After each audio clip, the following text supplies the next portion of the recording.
Shri John Brittas M P ഇന്നലെ രാഹുൽ ഗാന്ധി 2023 ഒരു നിയമ ഭേദഗതിയെ പറ്റി പറയുന്നുണ്ട്.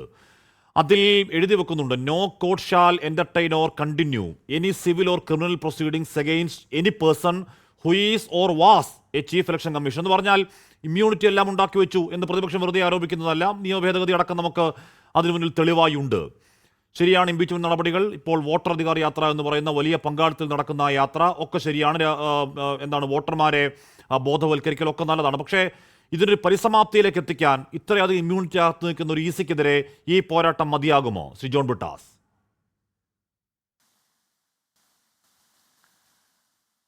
3.5 പതിറ്റാണ്ട് കാലം ഡൽഹിയിൽ നിന്ന് തെരഞ്ഞെടുപ്പ് കമ്മീഷനെ സഗൂതം നിരീക്ഷിക്കുന്ന ഒരു വ്യക്തിയാണ് ഞാൻ. എൻ്റെ മാധ്യമപ്രവർത്തനത്തിൻ്റെയോ അല്ലെങ്കിൽ പൊതുപ്രവർത്തനത്തിൻ്റെയോ ഒരു ഘട്ടത്തിൽ പോലും ഇതുപോലെ തെരഞ്ഞെടുപ്പ് കമ്മീഷൻ നഗ്നമായി നിൽക്കുന്ന ഒരു രൂപം എൻ്റെ ശ്രദ്ധയിൽപ്പെട്ടിട്ടില്ല. കഴിഞ്ഞ ദിവസം തെരഞ്ഞെടുപ്പ് കമ്മീഷൻ നടത്തിയിട്ടുള്ള പത്രസമ്മേളനം നോക്കുക. അതായത് പ്രതിപക്ഷം ബീഹാറിൽ ഒരു യാത്ര തുടങ്ങാൻ പോകുന്നു. ആ സമയം നോക്കി ഞായറാഴ്ച, എൻ്റെ അനുഭവത്തിൽ ഞായറാഴ്ച ദിവസം തെരഞ്ഞെടുപ്പ് കമ്മീഷൻ പത്രസമ്മേളനം നടത്തിയിട്ടില്ല. ഒരു പത്രസമ്മേളനമായി വരുന്നു, നുണകളും അർദ്ധസത്യങ്ങളും വിളമ്പുന്നു. തങ്ങൾക്ക് സൗകര്യപ്രദമല്ലാത്ത ഓരോ ചോദ്യത്തെയും അവർ ഒഴിവാക്കുന്നു. കേന്ദ്ര സർക്കാരിൻ്റെ ഭാഗമാണ് തെരഞ്ഞെടുപ്പ് കമ്മീഷൻ എന്നൊരു പ്രതീതിയായിരുന്നു ഞങ്ങൾക്ക് അതുവരെ ഉണ്ടായിരുന്നു. പക്ഷേ ഇന്നലത്തെ പത്രസമ്മേളനത്തോടു കൂടി കേന്ദ്ര സർക്കാരിൻ്റെ അല്ല, അതിനേക്കാളും താഴ്ന്ന് കേന്ദ്രം ഭരിക്കുന്ന രാഷ്ട്രീയ പാർട്ടിയുടെ ഭാഗമായി വാലായി മാറി എന്നുള്ള കാര്യം വ്യക്തമായി. ഇതിൻ്റെ പശ്ചാത്തലത്തിലാണ് പ്രതിപക്ഷ പാർട്ടികൾ ഇന്ന് രാവിലെ ചേർന്നപ്പോൾ, ഞാൻ ആ യോഗത്തിൽ പങ്കെടുത്തിരുന്നു, പ്രതിപക്ഷത്തിനെതിരെ യുദ്ധാഹ്വാനം മുഴക്കിയ തിരഞ്ഞെടുപ്പ് കമ്മീഷനെ, മുഖ്യ തിരഞ്ഞെടുപ്പ് കമ്മീഷണർക്കെതിരെ ഇംപീച്ച്മെൻറ്റ് നോട്ടീസ് നൽകണമെന്നുള്ള ഒരു ധാരണ വന്നത്. ഈ ഒരു സ്ഥിതിയിലേക്ക് പ്രതിപക്ഷത്തെ കൊണ്ടെത്തിക്കുകയായിരുന്നു മുഖ്യ തിരഞ്ഞെടുപ്പ് കമ്മീഷൻ. ഇനി 2023 ഭേദഗതിയെക്കുറിച്ച് പറയുമ്പോൾ, ആ 2023 ഭേദഗതി എന്ന് പറഞ്ഞാൽ ജസ്റ്റിസ് KM ജോസഫിൻ്റെ നേതൃത്വത്തിലുള്ള 5 അംഗ ഭരണഘടനാ ബെഞ്ചിൻ്റെ സുപ്രധാനമായ തീരുമാനം. അതായത് ഇന്ത്യയിലെ തെരഞ്ഞെടുപ്പ് രംഗത്തെ സംശുദ്ധമാക്കണമെങ്കിൽ തെരഞ്ഞെടുപ്പ് കമ്മീഷൻ സ്വതന്ത്രമായിരിക്കണം, നീതിപൂർവമായി പ്രവർത്തിക്കണം. അതിനുവേണ്ടി അതിന് നിയമനത്തിൻ്റെ ഘടനയിൽ വ്യക്തമായ ഒരു നിലപാട് വേണം. ഇതായിരുന്നു ജസ്റ്റിസ് KM ജോസഫ് അധ്യക്ഷം വഹിച്ച ഭരണഘടനാ ബെഞ്ചിൻ്റെ വിധി.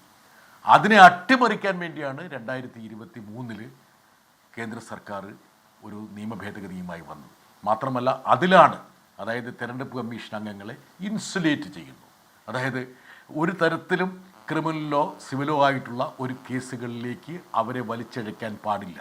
അവരെ പരിപൂർണമായിട്ടും പ്രതിരോധിക്കുന്ന, അവർക്ക് കവചം തീർക്കുന്ന ഒരു നടപടി. ഇനി പത്രസമ്മേളനത്തിൽ തെരഞ്ഞെടുപ്പ് കമ്മീഷൻ നടത്തിയിട്ടുള്ള, ഞാൻ നേരത്തെ സൂചിപ്പിച്ച അർദ്ധസത്യങ്ങളും മറ്റും ഇന്ന് ഞങ്ങൾ ഒരു പത്രസമ്മേളനം നടത്തി അത് അനാവർജിച്ചിട്ടുണ്ട്. എത്രത്തോളം കള്ളമാണ് ഒരു ഭരണഘടനാ സ്ഥാപനം പറഞ്ഞത് എന്നുള്ള കാര്യം ഞങ്ങൾ അടിവരയിട്ടിട്ടുണ്ട്. ഈ പത്രസമ്മേളനത്തിൽ ഉയർന്ന ഓരോ കാര്യങ്ങളും, ഉദാഹരണം പറഞ്ഞാൽ രാഹുൽ ഗാന്ധി നടത്തിയ പ്രതികരണങ്ങൾക്ക് സത്യവാങ്മൂലത്തിൻ്റെ രൂപത്തിൽ സമർപ്പിച്ചിട്ടില്ലെങ്കിൽ അദ്ദേഹം 7 ദിവസം കൊണ്ട് മാപ്പ് പറയണം. രാഹുൽ ഗാന്ധി പറഞ്ഞ അതേ കാര്യം തന്നെയാണ്. രാഹുൽ ഗാന്ധി പറഞ്ഞത് വസ്തുതയാണെങ്കിൽ, എന്നാൽ കളവ് വസ്തുതയാക്കി ചിത്രീകരിച്ചുകൊണ്ട് മുൻ കേന്ദ്രമന്ത്രിയായിട്ടുള്ള അനുരാഗ് ഠാക്കൂർ പത്രസമ്മേളനത്തിൽ വിളമ്പി.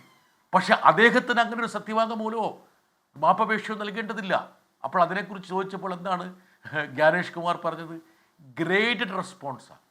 ഏതെങ്കിലും വ്യത്യസ്തമായിട്ടുള്ള ഗ്രേഡിൽ അനുരാഗ് ഠാക്കൂറിനെ നിർത്തണമെന്ന് ഭരണഘടനയിൽ എവിടെയും പറഞ്ഞിട്ടുണ്ടോ?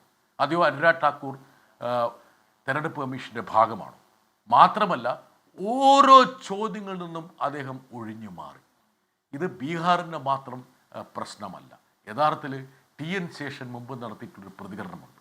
വലിയൊരു വിവാദം ഉണ്ടായ സമയത്ത് അദ്ദേഹം പറഞ്ഞിരുന്നു, ഞാൻ ഇന്ത്യ സർക്കാരിൻ്റെ ഭാഗമല്ല, ഇന്ത്യ എന്നുള്ള രാജ്യത്തിൻ്റെ, ദേശത്തിൻ്റെ, സംവിധാനത്തിൻ്റെ ഭാഗമാണ്.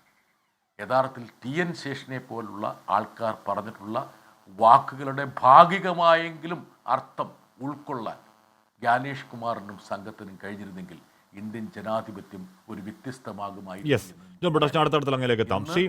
എന്ന് പറഞ്ഞാൽ വ്യാപകമായ ഈ പറഞ്ഞ മറുപടി ഇല്ലായ്മയുടെ ഒരുപാട് ഉദാഹരണങ്ങൾ ഈ ദിവസം ഞാൻ അതിലേക്ക് എത്താം സാർ.